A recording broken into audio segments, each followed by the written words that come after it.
आंख पर पट्टी और हाथ में अखबार। जो भी पन्ना खोलिए रेशु ऐसे पढ़ता है जैसे खुली आंखों से देख रहा हो।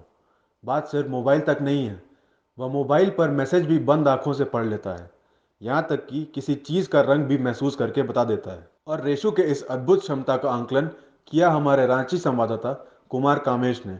भारत आस्था और अंधविश्वास पे टिका हुआ देश है। यहाँ पे अगर आश्चर्य की बात की जाए तो कई तरह के आश्चर्य देखने को मिलते हैं। अगर अब आश्चर्य की बात की जाए आस्था के साथ साथ तो कहीं ना कहीं अंधविश्वास हावी होता है। लेकिन आज जो हम तस्वीर आपको दिखाने वाले हैं वो तस्वीर बिल्कुल आस्था और अंधविश्वास से हटकर होने वाली है, क्योंकि जो बच्चा आपके सामने आने वाला है यह बच्चा जो है बंद आँखों से सारी बातें बता सकता है। जिन चीज़ों को हम आँखें बंद करने के बाद भी सिर्फ कल्पना कर सकते हैं, यह बालक जो है ये पूरी बंद आंखें करके एक एक चीज़ों को बारीकी से बता सकता है।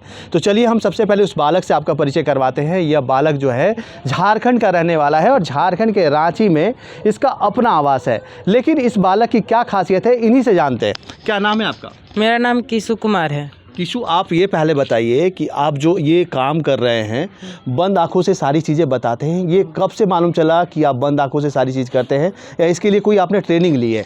हम इसके लिए ट्रेनिंग लिए, ट्रेनिंग के बाद हमें पता चल गया कि हम बता सकते हैं। किस तरह का ट्रेनिंग था? ट्रेनिंग करवाने के दरमियान आपको कौन कौन सी बातों का सामना करना पड़ा? कई कई तरह की मुश्किलों का सामना करना होगा, क्या क्या परेशानियां आई होगी? बहुत तरह की परेशानियां आई, बहुत फोकस के लिए चाहिए था, दिमाग शांत रखना चाहिए था, यही सब ट्रेनिंग के लिए दौरान हुआ था। तो बंद आंखों से आप क्या क्या कर सकते हैं? बंद आँखों से जो आँख के खुले रहने पे जितना चीज़ पता चल सकता है, उससे कम हम बंद आँखों से भी बता सकते हैं। क्या क्या बता सकते हैं आप? जो मेरे हाथ में दे सूंघ करके बता सकते हैं। तो आपने देखा कि यह बालक जो है बंद आंखों से अखबार को कैसे पढ़ के बता रहा था। रुपए के नंबर पे जो नंबर अंकित है उसको बखूबी पूरी तरह से बता रहा था। तो ऐसे में यह कहा जा सकता है कि यह बालक जो है पूर्ण रूप से प्रशिक्षित है। लेकिन प्रशिक्षण के बाद भी जिस तरह से इसके अंग जो है बाहरी और आंतरिक अंग जैसे काम कर रहे हैं, जिस तरह से इस बच्चे का आंतरिक शक्तियाँ काम कर रही है, ऐसे में यह भी दो सवाल खड़े होते हैं कि कहीं यह आस्था के साथ साथ अंधविश्वास तो नहीं है। लेकिन जो तस्वीरें आप देख रहे हैं उन तस्वीरों को देखकर आप अनुमान लगा सकते हैं कि कहीं पे भी इसमें अंधविश्वास नहीं छिपा हुआ है। तो ऐसे में यह कहा जा सकता है कि झारखंड में ही नहीं पूरे देश के लिए यह बच्चा जो है आश्चर्य के रूप में जिस तरह से किताबों को पढ़ रहा है, अखबारों को पढ़ रहा है, तो आने वाले दिनों में यह बच्चा जो है झारखंड की नहीं पूरे देश में इसका नाम जो है रोशन हो पाएगा। मारवाड़ी कॉलेज में ड्राइवर के पद पर कार्यरत लालू प्रसाद के बेटे रेशु ने 9 वर्ष की उम्र से ही मैथ माइंड जापान की खोज विद्या को सीखना शुरू किया था और अब वह इस विद्या में पारंगत हो चुका है। मिड ब्रेन एक्टिवेशन के जरिए रेशु की सिक्स सेंस, जिसे तीसरी आंख कह सकते हैं, उसने जगा ली है। रांची में कुछ वर्ष पूर्व उसने 2 दिन ट्रेनिंग के जरिए यह हुनर हासिल किया। हालांकि यह मामला पूरी तरह से अध्यात्म से जुड़ा है। सैकड़ों हजारों बच्चों में से किसी एक में पैदा हो पाता है। रेशु आंख पर पट्टी बांधकर किताब या अखबार पढ़ सकता है, रंग या कलाकृति को छू कर बता सकता है, दूर रखी किसी चीज को बंद आंखों से महसूस करके बता सकता है। इस विद्या को हासिल करने वाले रेशु बताते हैं कि यह जापानी विद्या है जो 5 से 15 साल के बच्चों को संगीत के जरिए आसानी से सिखाई जा सकती है।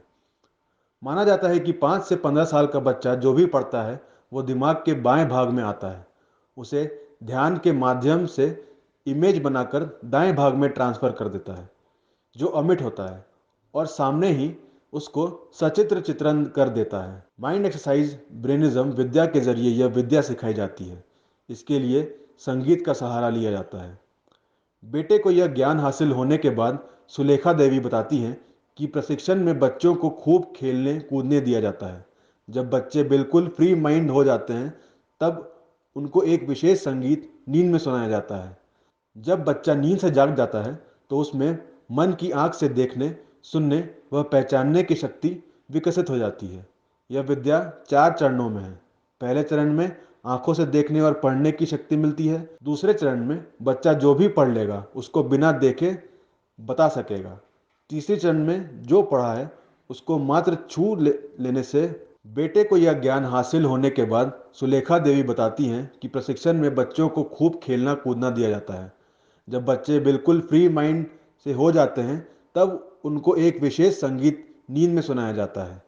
जब बच्चा नींद से जागता है तो उसमें मन की आंख से देखने, सुनने व पहचानने की शक्ति विकसित हो जाती है।